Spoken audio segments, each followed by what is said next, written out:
Muy buenos días, hermanos. Abran sus Biblias, por favor, en Apocalipsis capítulo 11, versículo 11. En esta mañana continuamos nuestro estudio de Apocalipsis bajo el eslogan Jesucristo, Cordero Vencedor. Y vamos a continuar viendo a Cristo en las Escrituras, especialmente en este interludio, el capítulo 11, que nos muestra de manera clarísima todos los eventos de la humillación y la exaltación de Cristo y nos recuerdan el Evangelio. Nos recuerdan que en medio de una serie de juicio tan terrible como es la serie de las trompetas y de tres ay terroríficos y tenebrosos, Dios está presente. Cristo está en medio de su iglesia, está dándonos esperanza, confianza y recordándonos que toda la historia está bajo control y el control de la historia lo tiene Jesucristo. El versículo que nos ocupa hoy dice así: pero después de 3 días y medio entró en ellos el espíritu de vida enviado por Dios y se levantaron sobre sus pies y cayó gran temor sobre los que los vieron. Para los que están recordando el capítulo 11, hay 2 testigos al comienzo del capítulo que están pregonando todas las profecías de la historia de la redención. Hay una bestia maligna que persigue a los testigos, decreta la muerte injusta sobre ellos, los mata y los exhibe en la plaza pública durante 3 días y medio. Y ellos alrededor de estos cadáveres, de manera despiadada, celebran la muerte. Están felices, festejando y diciendo: los matamos, matamos al autor de la vida, quitamos el testigo y los testimonios que ellos nos daban y ahora podemos vivir a nuestras anchas. Podemos hacer lo que deseemos, cuanto querramos. En medio de esta celebración, de este festejo, acontece el episodio del versículo 11. 3 días y medio y se levantan estos testigos causando gran terror. Estamos ante un evento en el versículo 11 relacionado con la vida, con la resurrección, con levantarse en medio de y generar o traer una gran confusión o terror a los que estaban viendo este episodio tenebroso, este episodio macabro. La mayoría de los eruditos han hablado sobre la resurrección, porque la Biblia habla sobre la resurrección. Todo el Antiguo Testamento, los Salmos, los profetas, hablan sobre la resurrección. Uno de los escritos más antiguos de la Biblia, que es el escrito de Job, habla sobre la resurrección. Y los profetas, David, los salmos, hablan sobre este evento, no solamente relacionado con la obra de Cristo, sino también con la resurrección de los creyentes para vivir eternamente con el Señor. En la época en la que Juan escribe este libro de Apocalipsis, había 2 sectas poderosas entre los hebreos que negaban la resurrección. Esas sectas decían que ni Jesucristo ni nadie podía resucitar. Y había también unos grupos paganos, especialmente en la ideología griega, que se atrevían a decir que no había inmortalidad del alma, que las personas simplemente vivían, se reproducían y morían y todo acababa. Y muchas filosofías paganas que hablaban sobre otros relatos, por ejemplo, concerniente a la reencarnación. Sin embargo, la Biblia habla de la resurrección y hoy vamos a trabajar en esta mañana el tema de la resurrección, el tema de lo que significa levantarse de entre los muertos y cómo eso hace parte del propósito de Dios y hace parte de la historia de la redención. Hechos 23:8 dice: porque los saduceos dicen que no hay resurrección, ni ángel ni espíritu, pero los fariseos afirman estas cosas. Entonces los saduceos era uno de los grupos que negaban en la época de Jesús la resurrección. Mateo 22, 29 al 32 dice: entonces respondiendo Jesús les dijo: erráis, ignorando las escrituras y el poder de Dios, porque en la resurrección ni se casarán ni se darán en casamiento, sino serán como los ángeles de Dios en el cielo. Pero respecto a la resurrección de los muertos, ¿no habéis leído lo que os fue dicho por Dios cuando dijo: yo soy el Dios de Abraham, el Dios de Isaac y el Dios de Jacob? Dios no es Dios de muertos, sino de vivos. Y en Marcos 9:10 dice: y guardaron la palabra entre sí discutiendo qué sería aquello de resucitar de entre los muertos. Queridos hermanos, la Biblia nos va a hablar de la resurrección. Nosotros hemos estado mencionando que hay en la historia de Cristo 4 eventos relacionados con la humillación de Cristo y 4 eventos relacionados con la exaltación de Cristo.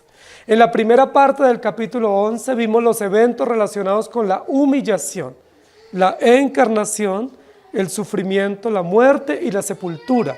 Eventos de la humillación de Cristo que fueron descritos al comienzo del capítulo. Pero en este versículo vamos a comenzar a ver los eventos relacionados con la exaltación de Cristo. Y el primer evento relacionado con la exaltación se llama la resurrección. La resurrección de Jesucristo.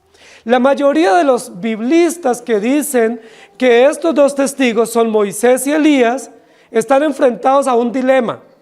Porque el dilema es que después de 3 días y medio se levantan de entre los muertos.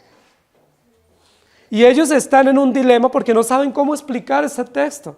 Si fue Moisés y Elías, ¿cuándo y por qué se van a levantar? ¿Y por qué solo ellos? ¿Y por qué ellos 2 causan terror al resto de la población mundial? Los que dicen que es Enoc o Juan el Bautista, o que es Esdras, o Nehemías, o Zorobabel, no saben cómo explicar este texto. Ellos saben decir que probablemente fueron estos personajes históricos, pero no saben explicar cómo después de 3 días y medio se puede levantar de entre los muertos. Solo hay un personaje en la historia de la humanidad que después de 3 días de muerto se levantó por sí mismo y causó gran terror a todos los que estaban a su alrededor y aún terror al mundo entero. Ese único personaje que se ha levantado por sí mismo de entre los muertos se llama Jesucristo. Ni Moisés, ni Elías, ni Enoc, ni Zorobabel, ni Juan Bautista, ni ningún otro, ni ha podido ni podrá levantarse de entre los muertos. Recordemos el contexto.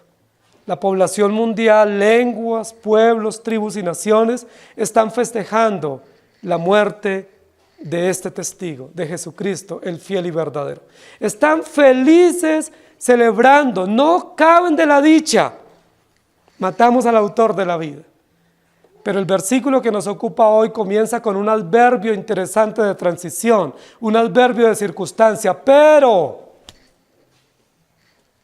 después de 3 días y medio, un adverbio de circunstancia que contrasta el festejo unánime de los perversos, de los impíos y de los gentiles que están en el patio por la muerte del testigo, pero después de 3 días y medio entró en ellos el espíritu de vida.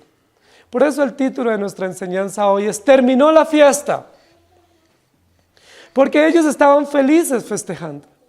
Nosotros dijimos que en el pensamiento y en la cultura hebrea los muertos debían ser sepultados el mismo día de su muerte, al menos que hubiera una circunstancia donde la cual un rabí o un maestro de la ley diera permiso para que no se sepultaran ese mismo día.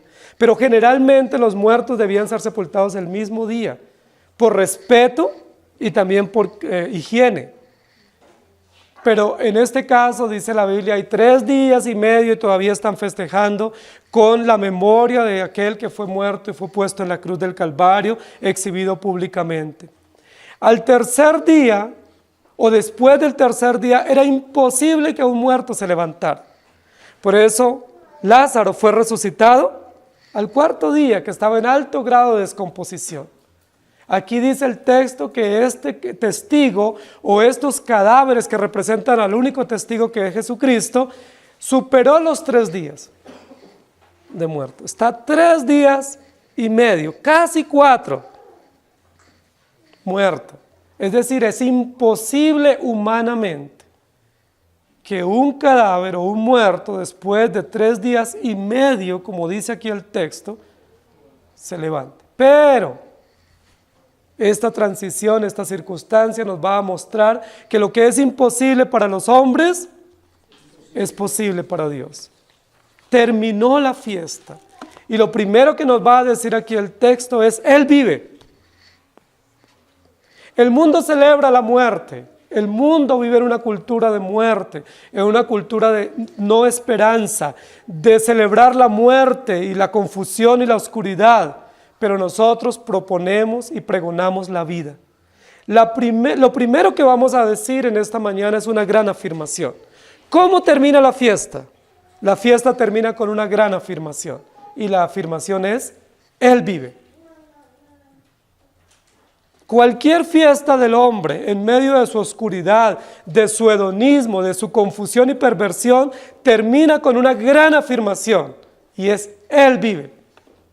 No termina con Él fue crucificado. Ahí termina la vida temporal de Jesús. Ahí se sella todos los eventos de la justicia de Cristo y de la redención. Pero para causar temor y terror a una sociedad oscura y atea, solamente se causa terror con la afirmación: Él vive. Si ustedes leen los eventos de la muerte de Cristo, cuando Cristo murió allá en Getsemaní y luego en el Calvario, la Biblia no dice que hubo terror entre los que lo mataron. Más bien dice que se enviaron regalos, que se festejaron, que se reconciliaron entre ellos. Y lo único que dijeron fue: verdaderamente este era el Hijo de Dios. Pero no hubo terror entre ellos. ¿Cuándo hubo terror? Cuando Él resucitó. Entonces lo primero que nosotros vamos a decir es que la fiesta del impío se termina frente a la afirmación categórica: Él vive. Dios determinó desde la eternidad que su Hijo Jesucristo debía venir a la tierra, debía cumplir unos eventos concernientes a la justicia de Dios, pero que luego debía resucitar. Cuando nosotros vemos en Génesis 1, dice la Biblia: creó Dios al hombre y la mujer y puso en ellos, o sopló en ellos, aliento de vida. Es decir, les dio vida. Y cuando dice sopló aliento de vida, se refiere a la inmortalidad. Se refiere a esa condición inmortal del hombre o del ser humano. Y por supuesto estos testigos, o Jesucristo que es el testigo, tenía esa vida o esa inmortalidad que luego es dada acá en este versículo, es ratificada. Pero después de 3 días y medio entró en ellos el Espíritu de vida enviado por Dios. Yo quiero que nosotros notemos que el texto de Génesis 1, sopló aliento de vida, es distinto al texto de Apocalipsis 11:11, donde dice Espíritu de vida. Los dos textos tienen que ver con la vida. Pero este texto que estamos acá, espíritu de vida, es diferente a aliento de vida. El aliento de vida es para tener condiciones temporales para vivir. Es la vida que nosotros tenemos acá. Es la vida corporal y las condiciones de inmortalidad. Pero cuando dice aquí espíritu de vida, tiene que ver con resurrección. Tiene que ver con después de la muerte, levantarse poderosa y vigorosamente de entre los muertos. Corintios 15, 1 Corintios 15, 4, dice: y fue sepultado y resucitó al tercer día conforme a las Escrituras. Y todo el capítulo 15 de Corintios dice que Jesucristo es las primicias de todos los que han muerto. Queridos hermanos, en 6,000 años de historia de la humanidad, han muerto tantas personas, millones y millones de personas han muerto. Pero solo uno se ha levantado de entre los muertos. Solo ha habido uno que ha vencido la muerte, la ha derrotado. Y solo hay uno del cual se puede decir: Él vive. Solo hay uno del cual podemos afirmar categóricamente, sin sombra de duda, con toda la veracidad de la Escritura y la historia, que vive por siempre. Y ese único se llama Jesucristo. Pero después de 3 días y medio, en medio del festejo, en medio del jolgorio de la sociedad hebrea y los soldados romanos y los religiosos judíos, entró en ellos. Está hablando en plural, ¿cierto? Porque habla de los 2 testigos, los 2 candeleros, los 2 almendros que representan a Jesucristo. Pudiéramos decir en singular: entró en él el espíritu de vida. ¿De dónde viene ese espíritu de vida? Enviado de Dios, enviado del cielo. Es la resurrección, es el poder de Dios que ordena que los muertos se levanten, pero de lo cual Jesucristo es primicias. Jesucristo es primicia de los que mueren. Queridos hermanos, la fiesta para el impío se acaba cuando Él destruye la vida, pero Dios perpetúa la vida. Ellos destruyen al autor de la vida, pero el autor de la vida se levanta de entre los muertos. Entró espíritu de vida en sus cuerpos mortales. Y eso es muy interesante, porque lo primero que nos va a decir acá el texto es que la resurrección pertenece a Dios. No es una condición natural a la cual los cuerpos estén sujetos. Todo cuerpo temporal está sujeto a la muerte, al desgaste, al debilitamiento. Eso es una condición natural del diseño. Los cuerpos de manera natural no están sujetos a la resurrección. Esa es una condición sobrenatural, extraordinaria, poderosa, que viene del cielo. Jesucristo murió, fue a la tierra. Esa es la condición natural, la muerte. Por eso la familia, María y los allegados y los discípulos se pusieron muy tristes. Y se afligieron porque dijeron: ha muerto. Pero Jesús les había prometido: al tercer día resucitaré. Ellos parece que lo olvidaron. Parece que algunos de ellos pasaron por alto esa afirmación.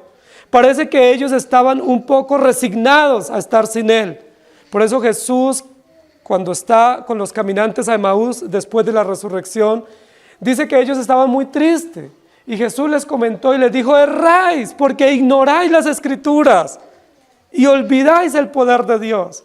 Porque las Escrituras dicen que es necesario que el Hijo de Dios padezca, sea muerto, sea sepultado. ¿Pero qué más dice? Pero que Él resucite al tercer día. ¿Saben, querida iglesia? La afirmación que viene del cielo hoy a través del Evangelio es: Él vive.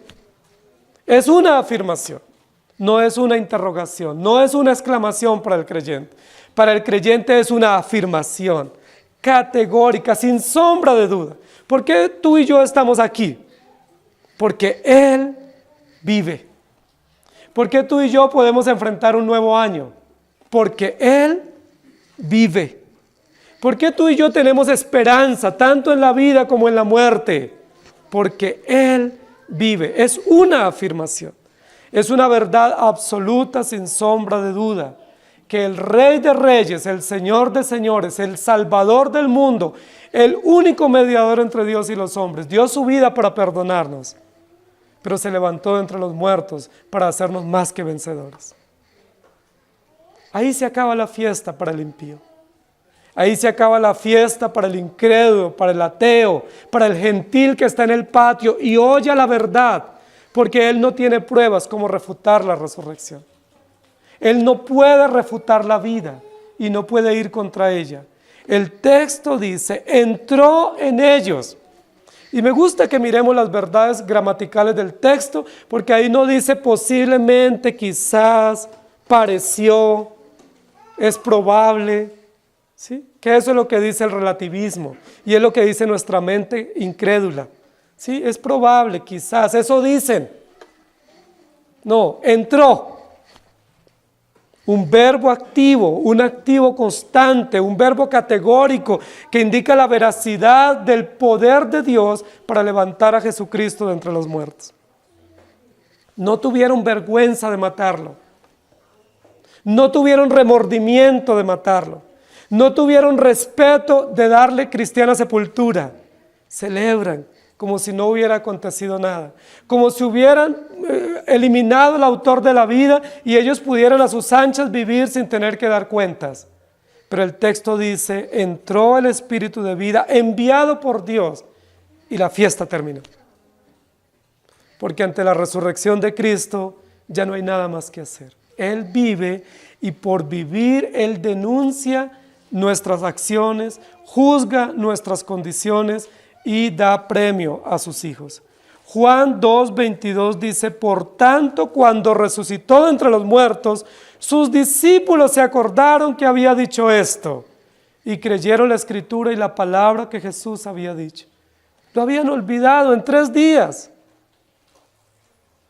Una amnesia temporal, una amnesia inmediata de los eventos de Jesucristo. 3 años y medio Jesús les había dicho: yo voy a morir, pero resucitaré. Les dijo en el día de Getsemaní, les dijo en la última cena, el jueves antes de morir. Pero ellos lo habían olvidado.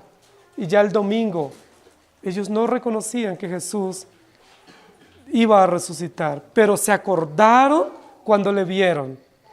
Cuando vieron la evidencia. Queridos hermanos, La primera afirmación en este texto es que Cristo vive. Esa es una afirmación ¿para quién?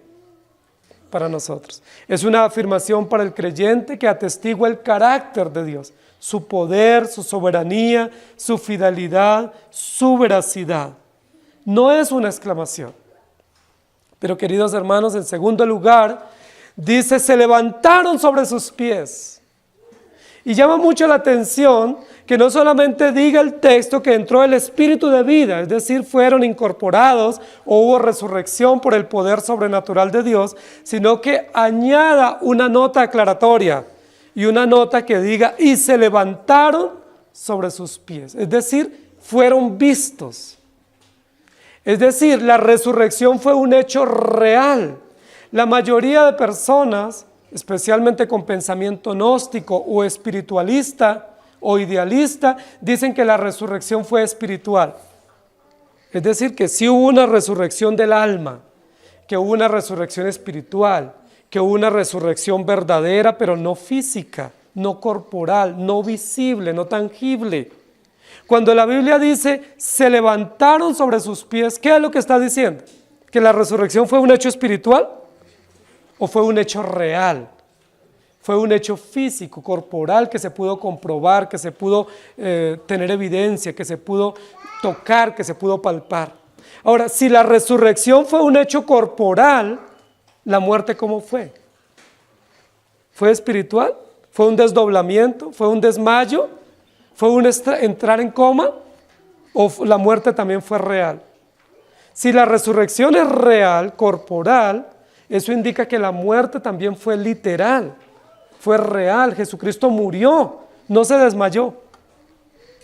No fue un desdoblamiento, no fue que estuvo en estado de coma 3 días y medio. No, realmente murió y fue sepultado. Se pudo comprobar, se pudo verificar. Ahora, ¿qué más se puede verificar? Que Él resucitó, se levantó, se puso sobre sus pies, le vieron, le pudieron tocar, le pudieron palpar. Hay por lo menos 10 narraciones en las Escrituras concernientes a las apariciones de Jesucristo resucitado. Y en una de esas apariciones dice que se apareció a más de 500 hermanos a la vez, de los cuales todos dan testimonio, y algunos vivían en la época en que se escribieron los evangelios. Más de 500 personas no pueden estar delirando sobre la resurrección de Jesucristo. Algunos dicen, no, eso de que se resucitó y se apareció, eso no es cierto. Es que los discípulos veían visiones. Es que María estaba con mucho anhelo de verlo y por eso ella se imaginó que lo había visto. Pero la Escritura dice, se apareció a más de 500 que no eran familia, que no eran discípulos cercanos, sino ciudadanos comunes, y todos dan testimonio que le vieron. Y no solo le vieron, comieron con Él. Y no solo comieron con Él, le tocaron. Partió el pan, abrió las Escrituras, les compartió después de resucitado. El texto nos está cerrando la puerta a que nosotros espiritualicemos la resurrección de Jesucristo. A que pensemos que la resurrección es un hecho espiritual, es un hecho ideal, pero no real o literal. El texto nos dice, se levantaron sobre sus pies. Es un hecho real, corporal, y eso da mucho valor a la obra de la encarnación de Cristo y a la resurrección, y por supuesto esto nos permite exclamar, ha resucitado. Esa ya no es una afirmación, es una exclamación. ¡Qué maravilla! ¡Qué extraordinario! Él vive, pero no solo Él vive, ha resucitado. Hermanos queridos, de las cosas más extraordinarias que pudieron vivir los hermanos en ese momento fue presenciar la resurrección de Jesucristo. Fue un hecho asombroso para María Magdalena y para las otras Marías encontrar la tumba vacía. Fue un hecho extraordinario para algunos de los discípulos escuchar a los ángeles en la tumba decir, ¿por qué buscáis entre los muertos al que vive? No está aquí. Vayan corriendo y avísenle al resto de los discípulos que el que pusieron aquí ha resucitado. Una exclamación de júbilo, de gozo y de poder, de victoria para los creyentes. La mayor victoria para los creyentes no está relacionada con la muerte de Cristo. La mayor victoria para la iglesia está relacionada con la resurrección. Ustedes y yo somos victoriosos no porque Cristo murió, sino porque Cristo resucitó. Venció la muerte. Hermanos, es un hecho real. No es una verdad teológica en la nebulosa. Es una verdad contundente, real. Jesucristo resucitó. Ustedes y yo recordamos la encarnación de Cristo como un hecho real. Recordamos la muerte de Cristo como un hecho real. Pero también tenemos que recordar la resurrección como un hecho real. No es espiritual la resurrección. Cuando en Corintios 15 dice que los muertos en Cristo resucitarán, no es un hecho espiritual. Algunos dicen, no, ahí dice que resucitaremos, es decir, que creeremos en Cristo y ya resucitamos porque pasamos de muerte a vida. No, eso es regeneración, eso no es resurrección. Ya fuimos regenerados los creyentes, pero un día moriremos como todos. Estamos corriendo rápidamente hacia la muerte. Muy pronto todos tendremos que morir, iremos a la tumba, nos volveremos polvo como es lo determinado por Dios, pero un día, dice la Biblia, escucharemos la final trompeta. Y cuando escuchen la final trompeta, ¿qué harán los creyentes en Cristo? Resucitarán primero. Eso no es una verdad espiritual, es una verdad real. Esa resurrección final de los creyentes no es metafórica, no es simbólica, es una verdad real, corporal. Este cuerpo que hoy es corruptible, dice la Biblia, será vestido mañana de incorruptibilidad y se levantará. ¿Y cuál será la exclamación? Él vive. Hay una afirmación que muestra el carácter de Dios. Él vive. Una verdad categórica, pero esa misma verdad la proclaman los creyentes como una exclamación. Él vive. ¡Qué exclamación tan extraordinaria! Fue la primera exclamación ese domingo de resurrección de las mujeres que visitaron la tumba. Fue una exclamación que las llenó de gozo y fueron corriendo a avisar a los demás discípulos. Esa exclamación hizo que todos los discípulos se reunieran en el aposento alto para esperar la promesa del Espíritu Santo. Esa exclamación es la que ha sostenido a la iglesia a lo largo de los siglos. Él vive. ¿Qué es lo que alienta al creyente en medio de la prueba? ¿Qué alienta al creyente a reunirse cada domingo? ¿Qué nos alienta a permanecer en la fe? La maravillosa exclamación. Él vive. Y porque Él vive, nosotros tenemos esperanza. Hermanos queridos, la esperanza suya y mía no está en el aumento del salario mínimo. La esperanza nuestra no está en los gobiernos o en las políticas de Estado. No está ahí la esperanza nuestra. La esperanza nuestra no está en nuestro dinero o en nuestras posibilidades. La esperanza nuestra descansa únicamente en esa maravillosa exclamación que dieron las mujeres a los discípulos en Jerusalén. Él vive. Esa es nuestra única esperanza. Es nuestra única razón para levantarnos. Es nuestra única esperanza para ir a nuestra casa, para enfrentar el día a día. Él vive. Eso acaba la fiesta al incrédulo, pero muestra el gozo y la seguridad que tenemos todos nosotros. Primera de Corintios 15, 14 al 17 y versículos 20 y 23 dice: y si Cristo no resucitó, vana es entonces nuestra predicación, vana es también nuestra fe. Somos hallados falsos testigos de Dios, porque hemos testificado de Dios que Él resucitó a Cristo, al cual no resucitó, si en verdad los muertos no resucitan. Porque si los muertos no resucitan, tampoco Cristo resucitó. Y si Cristo no resucitó, vana es nuestra fe. Aún estáis en vuestros pecados, mas ahora Cristo ha resucitado de los muertos, primicia de los que durmieron es hecho. Pero cada uno en su debido orden. Cristo las primicias, luego los que son de Cristo en su venida. Ese texto está construido en un lenguaje hipotético. Si Cristo no resucitó, vana es nuestra fe. Si Cristo no hay sentido para lo que hacemos. pero esa no es la construcción del texto. Es un lenguaje hipotético. ¿Cuál es la construcción real del texto? Cristo resucitó. Y como Él resucitó, nuestra fe no es vana, nuestra fe es genuina. La fe y la vida de la iglesia es real, es contundente, es poderosa.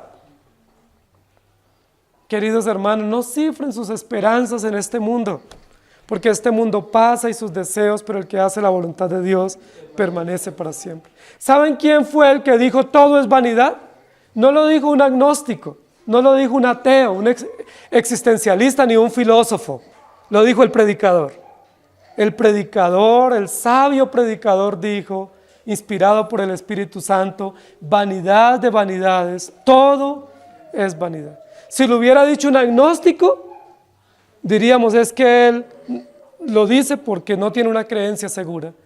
Si lo hubiera dicho un ateo, un filósofo, diríamos es que el ateo no cree en nada, es incrédulo y nos muestra toda la incertidumbre de la vida, pero lo dijo el predicador. Y el fin de todo el discurso es este: teme a Dios y apártate del mal, porque este mundo es vanidad. No cifremos nuestra esperanza en este mundo caído. Este mundo va de mal en peor. Esta sociedad va de mal en peor. Las ideologías, las políticas, toda la libertad que se da en todos los aspectos es tenebrosa, porque esta sociedad vive en el patio donde están los gentiles que oyen la verdad y que se alegran cuando muere el autor de la vida. Pero ustedes y yo tenemos esperanza ante una grandiosa exclamación: Él vive. ¿Creen esto? Si ustedes creen esto, podremos enfrentar este nuevo año con gozo y con gratitud. No por las finanzas, no por los pronósticos de la economía, no por un cambio de gobierno, no, sencillamente porque Él vive. Y como Él vive, nosotros vivimos. Y si no, van a nuestra fe. ¿Para qué ustedes se reúnen si Él no ha resucitado? Miren lo interesante de nosotros reunirnos. No nos reunimos religiosamente. Cada vez que llega el domingo y ustedes toman camino a la iglesia, ustedes están diciendo, Él vive. Cada vez que ustedes se congregan, ustedes no están diciendo, no es que me toca. No, es que Él vive. Los que no creen que Él vive, ¿ustedes saben dónde están hoy? ¿A qué se dedican los descansos? ¿A qué se dedican cada día de la semana? A celebrar la muerte del testigo. La cultura de muerte. A vivir bajo los diagnósticos y pronósticos supersticiosos de esta sociedad. Pero aquellos que creemos que Él vive, no tenemos otra opción sino celebrar la vida y reunirnos en torno a la palabra. El texto dice, pero después de 3 días y medio, entró en ellos, soberana, poderosa, milagrosamente, el Espíritu de vida enviado por Dios, y se levantaron sobre sus pies. Yo quiero que ustedes noten esto. Recuerden que el capítulo 10 y capítulo 11 primero nos dice que hubo un ángel que descendió del cielo. ¿Recuerdan? Y ese ángel que descendió del cielo se posó un pie en la tierra y otro pie en el mar. ¿Y cómo estuvo? ¿Cómo permaneció? En pie, firme. Y luego le dijo a Juan, ponte de pie y ven, y yo te voy a entregar el libro de la profecía. Luego esta bestia y estos seguidores de la bestia matan al autor de la vida. Está sepultado, ellos celebrando, pero 3 días y medio les duró la fiesta. Y luego se levanta, ¿y cómo está? De pie, firme. Se levantó sobre sus pies, no se levantó de manera endeble, cobarde. No quedó ahí adolorido, acongojado, medio muerto. No es el Señor caído, es el Señor de pie, puesto en pie, firme, victorioso. Y esto llama mucho la atención, porque por siglos nuestra sociedad que adora la muerte y que hace caricaturas de Jesucristo, rinde culto al divino niño o al Señor caído. Triste eso, lamentable. Nosotros rendimos culto al que está en pie, al que se levantó, se incorporó por el poder de Dios y está en pie y permanece en pie para victoria de su pueblo y para gloria de Dios y para nuestra esperanza. Amén. Él vive. Se acabó la fiesta.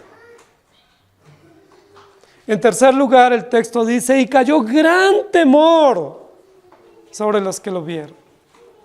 Y esta nota final del versículo es una nota supremamente interesante.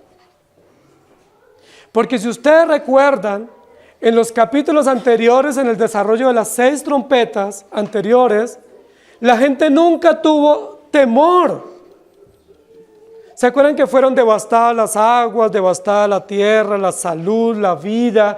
Grandes cantidades de personas murieron, hasta 1/3 de personas murió. Pero no hubo temor.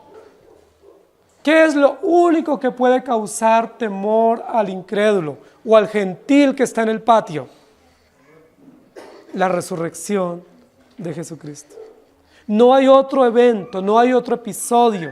Él no se doblega ante la muerte, no se doblega ante el sufrimiento, no se doblega ante las pérdidas, no se doblega ante las catástrofes naturales, que es lo único que le puede causar gran temor. Que Jesucristo, el autor de la vida, resucite. ¿Por qué el impío tiene temor cuando Jesucristo resucita? O cuando él es informado que Jesucristo resucita. Ahora, ese temor no se traduce en arrepentimiento. Aquí no vemos que el incrédulo o el gentil al cual se le dio el patio para que lo hollara, se arrepienta. El texto no dice, y ellos cayeron de rodillas y se arrepintieron. ¿O sí lo dice? ¿Qué dice? Solamente que sintieron temor. Fueron sobrecogidos de un temor paralizante. Fueron sobrecogidos de un temor que en el versículo siguiente se convierte en un terror. Como si fuera una película terrorífica en su final. Como que todo iba bien en la película. Ellos iban avanzando, el mal avanzando, la maldad desarrollándose, ellos matando a todos los profetas y luego dan muerte a Jesucristo en la cruz y lo sepultan. ¡Lo logramos! Está terminando el día y nosotros estamos victoriosos. Pero al final de la película algo inesperado para ellos acontece. Jesucristo resucita de entre los muertos. Y ellos no pueden editar esta película de sus vidas. Sencillamente, Él vive. Para la Escritura es una afirmación que describe el carácter de Dios. Él vive. Para el creyente es una exclamación. Él vive. Pero para el incrédulo es una interrogación. ¿Él vive? ¿Resucitó? No puede ser. ¿Cómo así que resucitó? Si nos habíamos cerciorado bajo todos los medios de que Él había sido muerto y había sido puesto en una tumba y se había acabado toda su historia. No puede ser que haya resucitado. No puede ser que el autor de la vida, nuestro peor enemigo, a quien luchamos y buscamos de manera injusta y cruel destruirle, en 3 días y medio resucite. Hermanos, no hay mayor terror para el incrédulo que enfrentarse a la resurrección. Por eso el mundo pagano celebra la encarnación. Para él no hay peligro con la encarnación. Todo el mundo celebra Navidad.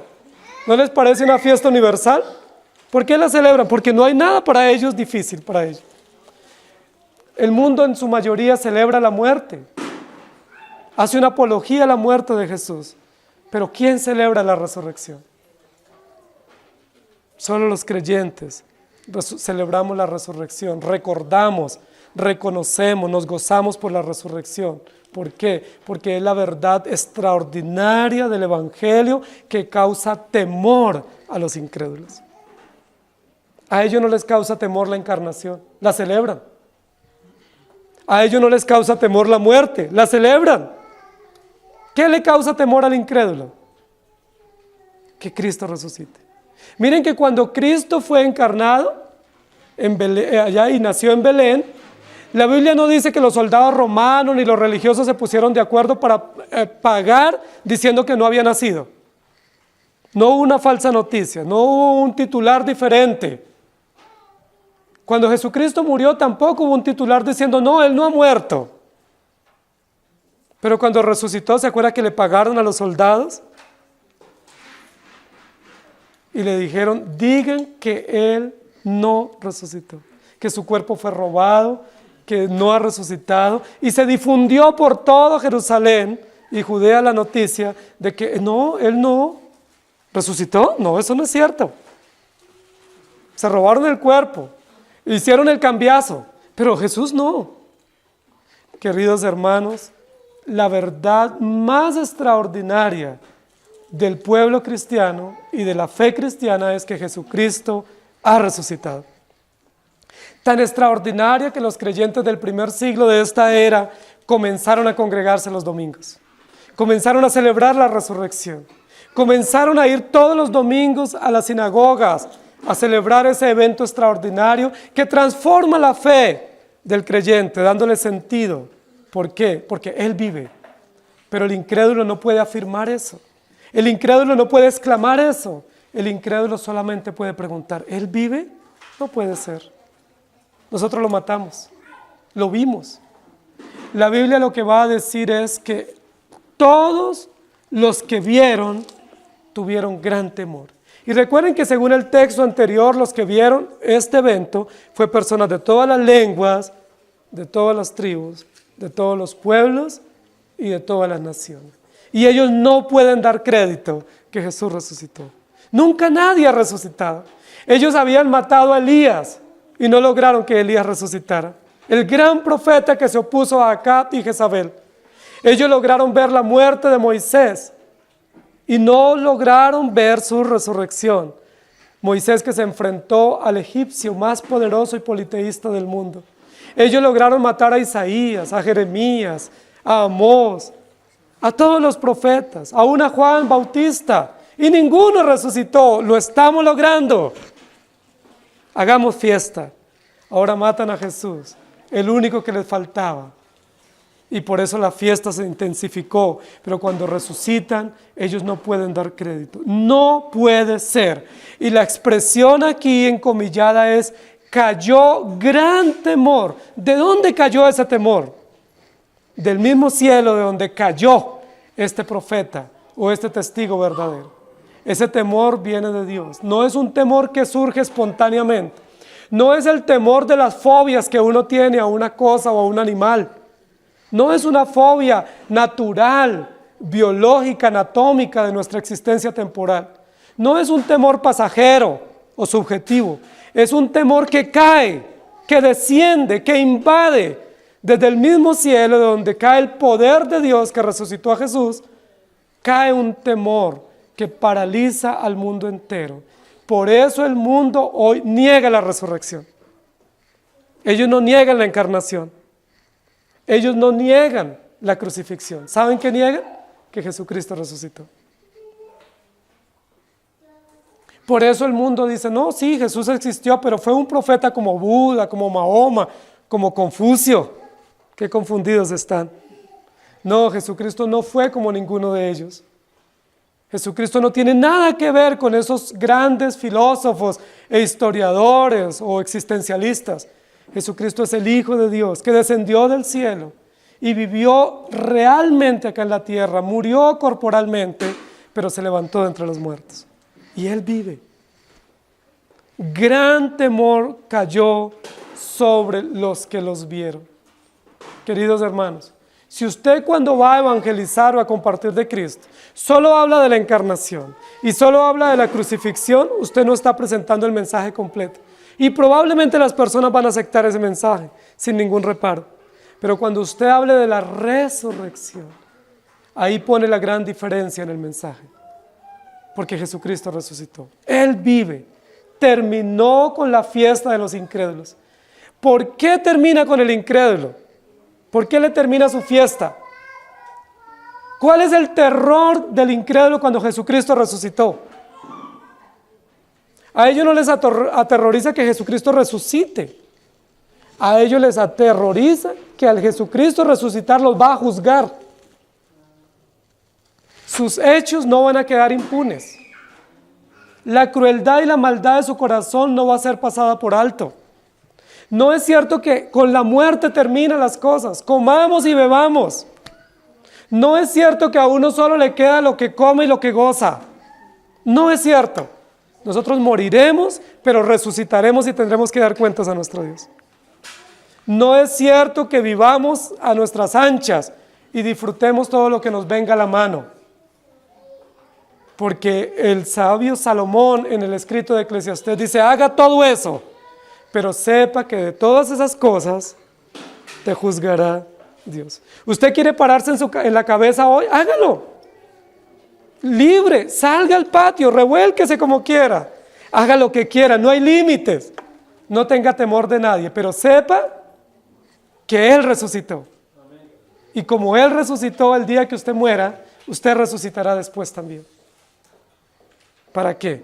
Para tener que dar cuentas a Dios. Unos, dice la Biblia, para gloria eterna y otros para confusión perpetua, de la cual nunca saldrán. Por eso los creyentes decimos, Él vive. Mientras los incrédulos todavía se preguntan, ¿Él vive? No puede ser. Yo creo que no. Yo creo que eso se lo inventaron los discípulos, que deliraban con su presencia, que estaban tan apegados a Él y no aceptaban su partida. Entonces se inventaron que Él resucitó. ¿Saben, hermanos? Eso no se lo inventaron los discípulos. Eso lo habían predicho los profetas. Los salmos. Job lo había dicho. Todos los escritos del Antiguo Testamento afirmaban que Jesucristo resucitaría. Cuando Él se levantó a los 3 días y medio, fue en cumplimiento del decreto eterno de la redención, para darnos esperanza y para mostrarnos que aunque esta serpiente antigua o esta bestia apocalíptica le da una herida en el calcañar al Hijo de Dios, Él la va a derrotar venciéndola en la cabeza. Promesa de Génesis 3:15. ¿Por qué? Porque Él vive. Y ante la resurrección de Cristo, el incrédulo se queda sin fiesta. Vaya, dígale a un impío hoy eso. Y verá que le dice, mire, ¿sabe qué? Hablamos después. Déjeme pasar este fin de semana tranquilo. No me atormente con sus comentarios. Déjeme vivir tranquilo. Viva su vida, yo no me meto con usted. Pero ¿cuál es el problema de que nosotros le digamos que Él tiene que dar cuentas a Dios? Porque su conciencia es atormentada. Como dice en el texto anterior, mataron al que les atormentaba. Pero Jesús no les causó mal, solo les dijo la verdad. Saben, hermanos queridos, esta sociedad está acostumbrada a que les digan mentiras y abrazar las mentiras. Nos congraciamos con las mentiras y los engaños, pero si alguien nos dice la verdad nos ofendemos. ¡Qué paradójico! Pero queremos terminar diciendo, como dice en Lucas 7:16, y todos tuvieron miedo y glorificaban a Dios diciendo, un gran profeta se ha levantado entre nosotros y Dios ha visitado a su pueblo. Y Hechos 7:55, pero Esteban, lleno del Espíritu Santo, puesto los ojos en el cielo, vio la gloria de Dios y a Jesús que estaba a la diestra de Dios. Hermanos queridos, la verdad, la premisa fundamental de la fe nuestra es, Él vive, ha resucitado. Si ustedes y yo podemos creer eso, es porque Dios nos ha regenerado por su palabra y esa es la verdad que cambia la historia nuestra. Él ha resucitado. Ahí se acabó la fiesta. Y ustedes lo pueden afirmar. ¿Cómo vivían antes de reconocer esta verdad? En esa fiesta, ¿cierto? Confusa y perversa del humo que sale del abismo, de la maldad del corazón. Pero una vez el Espíritu Santo nos reveló la gran verdad de Cristo, nosotros entendimos que Él vive y nosotros vivimos para Él. Que el Señor nos ayude. Señor, gracias por darnos tu palabra. Y gracias por recordarnos que en medio del desenfreno en el cual corríamos de disolución, tú nos alcanzaste, Señor, y nos revelaste esta verdad eterna del Evangelio, que tú moriste para perdonar nuestros pecados, pero resucitaste para darnos esperanza eterna. Gracias por recordarnos esto, Señor, y gracias por darnos hoy la esperanza de que estamos en Cristo y que tenemos el Evangelio. Rogamos, precioso Dios, que nos permitas vivir bajo esta verdad eterna, bajo esta verdad contundente del Evangelio. Tú vives y nosotros vivimos para ti, no vivimos para el mundo. Y ayúdanos a recordar que este mundo caído, esta sociedad perversa y confusa, no corre bajo la premisa o bajo la verdad de la resurrección, sino simplemente bajo la verdad de la crucifixión. Matamos la vida, lo destruimos, somos vencedores. Por eso el mundo celebra, pero nosotros no celebramos la muerte, celebramos la vida. Gracias te damos por el Evangelio. Ayúdanos a vivir para ti hoy y siempre y de esa manera tener esperanza. En Cristo Jesús. Amén. Señor les bendiga, hermanos.